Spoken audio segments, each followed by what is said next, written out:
Lobby Breakfast King. I discovered my strange little superpower not in some dramatic life-or-death scenario, but in the most ordinary of places, hotel lobbies. It started by accident. I'd been crashing on a friend's couch after losing my apartment lease, trying to scrape by while juggling 2 part-time jobs that barely covered groceries. One morning, exhausted and desperate for caffeine, I wandered into a business hotel across the street. I thought I'd sit for a minute, maybe grab a glass of water and leave. But then I noticed the breakfast buffet, rows of silver trays glimmering under heat lamps, waffles stacked like golden bricks, a bottomless pot of coffee steaming like salvation. And no one, not a single staff member, asked for my room number. Guests shuffled past me, too busy fumbling with their name badges and checking their phones. Nobody cared. So I picked up a plate, and I ate. It was the best breakfast I'd had in weeks. That one moment snowballed into something much bigger. Before I knew it, I was building a routine, hotel hopping. Each morning, I'd slip into a different lobby with the right blend of confidence and anonymity. I discovered patterns, the busiest places, the most distracted staff, the perfect time windows. The airport-adjacent hotels were chaos at 7 a.m., which made them ideal. Business travelers don't notice one more stranger in the crowd. Conference hotels were gold mines, too. People in suits, bleary-eyed and glued to laptops, barely. Awake enough to butter toast? My disguise? Nothing elaborate. A slightly wrinkled button-down shirt, a tote bag slung over my shoulder like I was carrying presentation notes or handouts. And the most important thing, walk like you belong. Some mornings, I felt like a king. Sitting there, with a plate piled high with scrambled eggs, sausage, and pastries I'd never afford on my own. I'd sip my coffee, pretending to skim emails on my cracked phone screen, while in reality, I was just basking in the absurd luxury of it all. Other times, I'd slip bagels and fruit into my tote bag for later. That bag became my survival. Kit, bruised bananas, plastic packets of jam, tiny boxes of cereal. Of course, it wasn't always smooth. There was the time a clerk greeted me with, "Good morning, Mr. Daniels." My heart stopped. Who was Mr. Daniels? Was he behind me? Did I just steal his breakfast? I muttered a quick, "Morning," like I'd just woken up too early and shuffled away.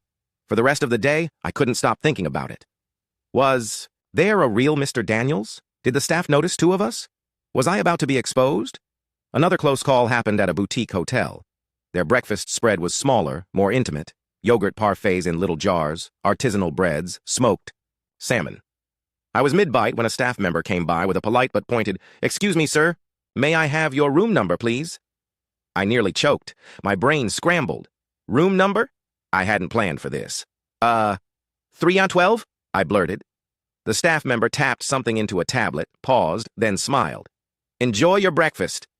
2. This day, I don't know if 312 was real or if he just didn't care enough to challenge me. But I swear my knees didn't stop shaking until I was 3 blocks away. I wish I could say it was all harmless fun, a quirky life hack adventure, but the truth is, there were mornings when guilt gnawed at me. I wasn't some carefree trickster. I was broke, scared, and trying to stretch every dollar. Eating those free breakfasts wasn't just indulgence. It was survival. Sometimes I'd watch the real guests around me, families laughing together before a theme park trip, business people power-talking about mergers and deadlines, and I'd feel like an imposter in their world. Like I was slipping into someone else's life for just an hour, pretending I belonged to something more stable, more comfortable. But at the same time, those mornings saved me. Not just nutritionally, but emotionally. Sitting there with a warm meal, even if it was stolen, gave me a strange sense of normalcy. Like for once, I wasn't just scraping by. It all came crashing down one morning. I'd gotten bold, too bold. I started going back to the same hotel multiple times a week, figuring they were too busy to notice. But people notice more than you think. As I poured coffee, the manager approached. Calm, polite, but firm. "Sir, may I see your room key, please?" My stomach dropped. I stammered something about leaving it upstairs, but he just held my gaze. He knew, and I knew he knew. "I'm sorry," I whispered.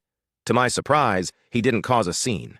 He just nodded toward the exit and said quietly, "Don't come back." I walked out, my face burning, carrying the weight of shame heavier than the bagels I used to sneak.